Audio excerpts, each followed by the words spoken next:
মানে অত চাহিদা নাই যে পাশে থাকতে পারবে, যে 2 বেলা 2 মুঠো ডাল ভাত খাইতে পারবে, যে একটু নামাজ পড়াবার সুযোগ করে দিতে পারবে, এই ধরনের একজন মানুষ চাই। সুপ্রদর্শক শুভেচ্ছা সহ স্বাগতম আজকে নতুন একটি প্রতিবেদন। দর্শক, আমরা যাকে দেখছি এই আপুর সাথে কথা বলবো, জানবো তার জীবনের গল্প। আসসালামু আলাইকুম। ওয়ালাইকুম সালাম। কেমন আছেন?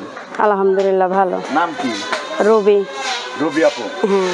রবি আপু, কি বিস্তারিত কি বলতে চান ক্যামেরার সামনে? আইসি ভালো মনের একজন মানুষের জন্য, যে পাশে থাকবে, এই ধরনের একজন মানুষ চাই। ভালো মনের মানুষ। আগে বিয়ে সাথে হয়েছে? হ্যাঁ হয়েছে। তাহলে কোথায়? না, সে চলে গেছে, আরেকটা বিয়ে করছে। একটু বলবেন কেন চলে গেল? কাজ কাম কইরা খাইতাম, পরে কাজ কাম করতে পারি না, এই কারণে চলে গেছে।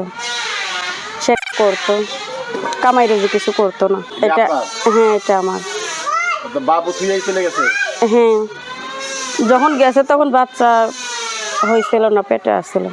এমতো অবস্থায় এখন কিভাবে চলতেছেন, কি করতেছেন? এই তো কোনো রকম বাসা বাড়িতে কাজ কাম করে এইভাবে চলতেছে। আপনার বাবা মা নাই, গার্ডিয়ান নাই কেউ আপনাকে দেখার মতো? না, আমি নানির কাছে থাকি।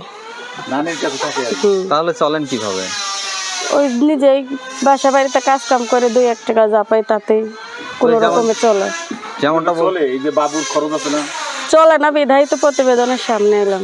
এই যেমনটা বলছেন যে ভালো মনের মানুষের জন্য আসছেন, তো সেক্ষেত্রে আপনার কাছে কি মনে হয় এরকম আসলে এই ভালো মনের মানুষ পাওয়া যায়? অনেকে পাইছে, এখন এটা ভাগ্যের উপরে ছাড়তে হবে। আপনার পাইছে এরকম নজির আছে? আছে না, কত মানুষ আছে না। তাই তো কেমন মনের মানুষ চাচ্ছেন? যে পাশে থাকতে পারবে, যে 2 বেলা 2 মুঠো ডাল ভাত খাইতে পারবে, যে একটু নামাজ পড়াবার সুযোগ করে দিতে পারবে, এই ধরনের একজন মানুষ চাই। বয়স যেমন হোক তাতে নাই, তাতে সমস্যা নাই। কেন? মানে অত চাহিদা নাই, যে এরকম 2 বেলা 2 মুঠো ডাল ভাত খেতে পারলেই চল। বুড়ো সমস্যা নেই। সমস্যা নাই না। কারণ কি আসলে বুড়া কেন চাচ্ছে বলবেন? আমার একটা যেহেতু বাচ্চা আছে, সেটা মেনে নিয়ে যদি সেই রকম একজন মানুষ চাই। আমি চাই ভালো মনের একজন মানুষ, যে আমার পাশে থাকবে, আমার সুখে দুঃখের সাথে হবে, বুড়া আর জোয়ানকে। তাই আপনার সাথে যোগাযোগ হবে কি করে? মোবাইলের মাধ্যমে। ভিডিও কলে কথা বলতে চাই। আমার বাটন সেট আছে।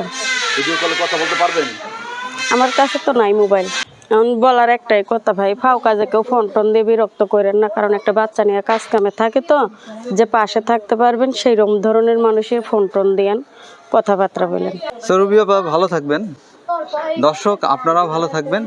তবে যেটা হচ্ছে যে সাহায্য সহযোগিতা, বিয়ে শাদী এগুলো একান্তই আপনাদের ব্যক্তিগত বিষয়, এই সকল দায়ভার চ্যানেল কর্তৃপক্ষ কখনো বহন করে না। তো দর্শক, আপনাদের জন্য শুভকামনা। আসসালামু আলাইকুম।